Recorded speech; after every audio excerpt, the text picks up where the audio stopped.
करोड़ लोगों को गरीबी से निकाला। मनरेगा, भोजन का अधिकार, जमीनी अधिग्रहण बिल के माध्यम से हमने 27 करोड़ लोगों को गरीबी से निकाला। पिछले 7 सालों में नरेंद्र मोदी की सरकार ने 23 करोड़ लोगों को वापस गरीबी में डाल दिया। 23 करोड़ लोगों को फिर से गरीबी में डाल दिया। भाइयों और बहनों, बात समझिए। पिछले 7 सालों में नरेंद्र मोदी जी ने सिर्फ एक काम किया है, गरीबों से पैसा छीना, छोटे व्यापारियों से, मिडिल साइज और छोटे बिजनेस वालों से पैसा छीना और उनके अरबपति मित्रों को दिलवाया। यही काम किया है उन्होंने।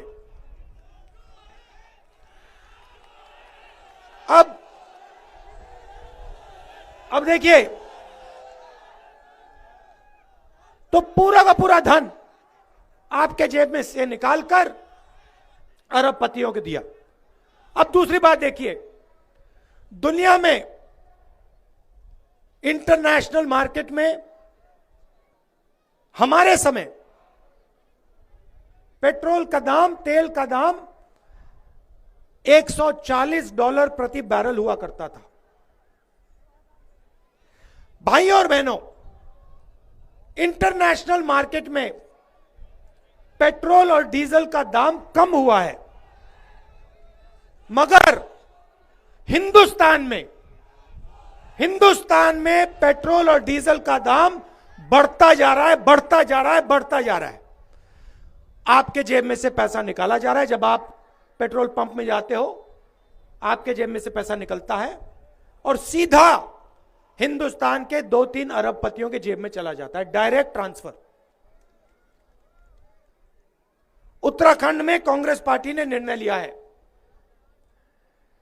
बीजेपी ने पिछले 5 साल में कितने चीफ मिनिस्टर बदले? क्यों? यह मतलब 3 चीफ मिनिस्टर क्यों बदले इन्होंने? क्योंकि इनके चीफ मिनिस्टर भ्रष्ट थे, इनके चीफ मिनिस्टरों ने चोरी की, इसीलिए इन्होंने 3 चीफ मिनिस्टर को बदला। अच्छा ठीक है, देखिए बीजेपी में चोरों की लाइन लगी हुई है। एक को बदला, उसको चोरी करने दी। जब उसने चोरी कर दी, उन्होंने कहा अच्छा भाई परे हो, दूसरे को बुलाया, दूसरे से कहे अब तू चोरी कर।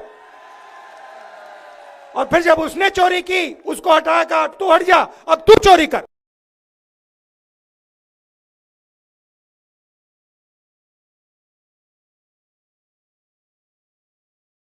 दिल्ली में प्रधानमंत्री नहीं है, दिल्ली में राजा बैठा हुआ है। हमें ऐसी सरकार नहीं चाहिए। हमें गरीब जनता की, किसानों की, छोटे व्यापारियों की, स्मॉल और मीडियम बिजनेस वालों की और युवाओं की रोजगार दिलवाने वाली सरकार चाहिए।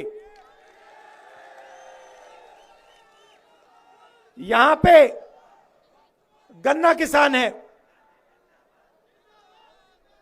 आपकी क्या मदद की मोदी सरकार ने, मुझे बताओ। 3 कानून लाए, काले कानून लाए।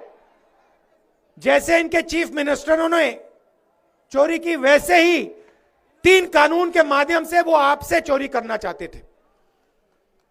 जो आपका है वो छीनना चाहते थे। किसने रोका? हिंदुस्तान के किसानों ने और कांग्रेस पार्टी ने। टक्कर मोदी की कांग्रेस पार्टी देती है। उन्होंने सही कहा, राहुल गांधी नरेंद्र मोदी की नहीं सुनता।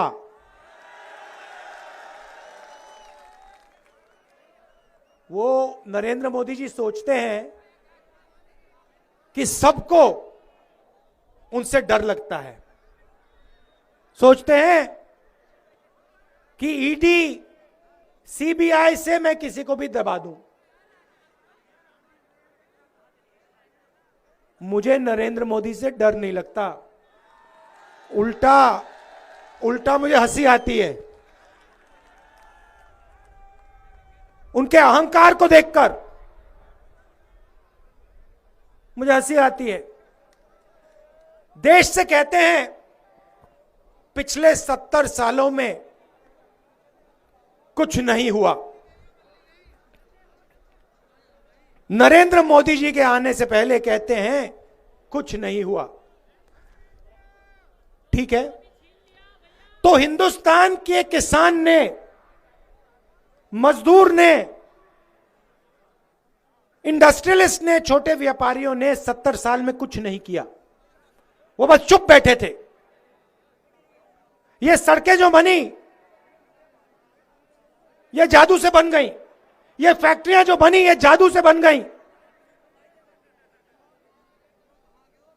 ये जो रेलवे ट्रेन चलती है ये 70 साल नहीं चली है, नरेंद्र मोदी के आने के बाद चली है। देखो कौन सी दुनिया में रहते हैं आपके प्रधानमंत्री। कोरोना आता है कहते हैं ताली बजाओ, लाइट जलाओ, फिर देश से कहते हैं तुमने कुछ नहीं किया। 70 साल तुम्हारे माता पिता ने कुछ नहीं किया, तुम्हारे दादा ने कुछ नहीं किया। जब तक नरेंद्र मोदी आया उस दिन तक हिंदुस्तान सोया हुआ था। नरेंद्र मोदी के आने के बाद हिंदुस्तान जाग गया।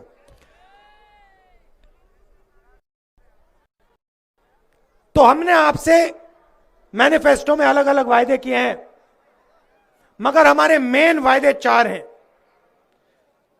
4 धाम 4 काम।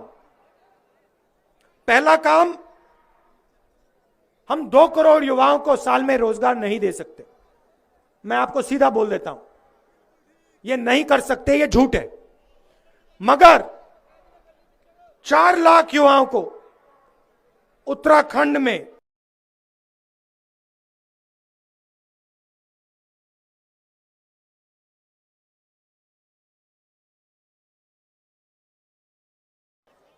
छोटे व्यापारी, स्मॉल एंड मीडियम बिजनेस वालों की मदद कर कर, युवाओं को ट्रेनिंग देकर, और जो सरकारी वैकेंसीज खाली पड़ी हैं उनको भरकर 4 लाख युवाओं को रोजगार दिया जा सकता है। हम काम वो आपको करके दिखा देंगे। दूसरा वायदा, गैस सिलेंडर आपको 500 रुपए से कम का मिलेगा, 500 रुपए से ज्यादा का नहीं मिलेगा।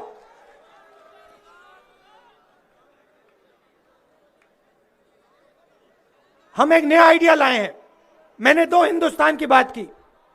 मैंने कहा कि एक अमीर हिंदुस्तान बन रहा है अरबपतियों का, और दूसरा गरीबों का, कमजोर लोगों का, करोड़ों लोगों का हिंदुस्तान। हम नई योजना लाए हैं, उसका नाम न्याय योजना है। न्याय योजना एक गारंटी है। 5 लाख परिवारों को, उत्तराखंड के 5 लाख गरीब परिवारों को कांग्रेस पार्टी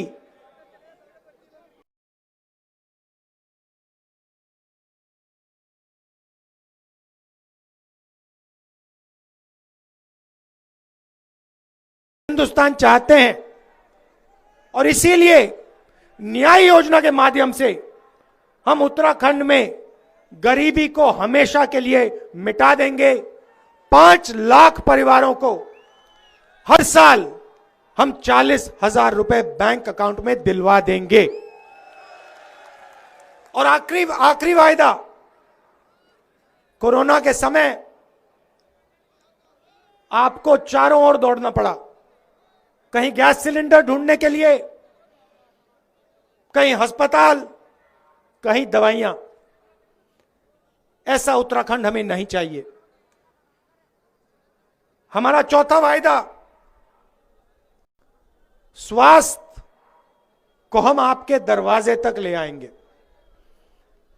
अगर आपको दवाइयों की जरूरत होगी, एम्बुलेंस की जरूरत होगी, इलाज की जरूरत होगी, उत्तराखंड की सरकार एम्बुलेंस और दवाइयां और डॉक्टर आपके दरवाजे तक डायरेक्ट पहुंचा देगी। और जहां उत्तराखंड में गाड़ी नहीं पहुंच सकती, वहां मोटरसाइकिल की एम्बुलेंस आप तक पहुंच जाएगी। और जहां मोटरसाइकिल नहीं पहुंच सकती, वहां ड्रोन के माध्यम से हम दवाई आपके दरवाजे तक पहुंचा देंगे। ये हमारे वायदे हैं। मैनिफेस्टो पढ़िए, उसमें हमारे और भी वायदे हैं। मैनिफेस्टो हमने आपसे बातचीत कर कर आपकी आवाज को सुनकर बनाया है। उसमें आपके लिए अलग अलग योजनाएं हैं। उत्तराखंड को बदलने की योजनाएं हैं। टूरिज्म को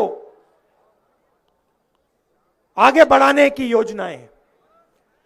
एक बार फिर आप दूर दूर से आए, आपने इतने प्यार से मेरी बात सुनी।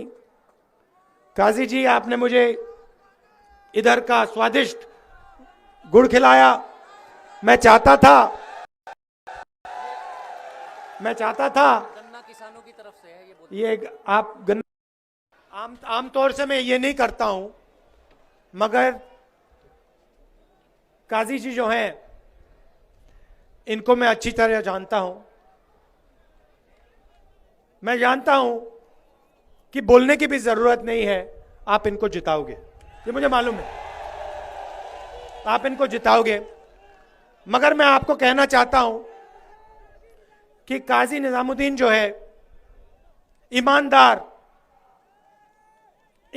नेता है और ये आपका नेता है। आपकी जो आवाज है, मैं आपको बताता हूं, बात सुनिए, आपकी जो आवाज है इसके दिल में जाती है और फिर इसके मुंह से निकलती है।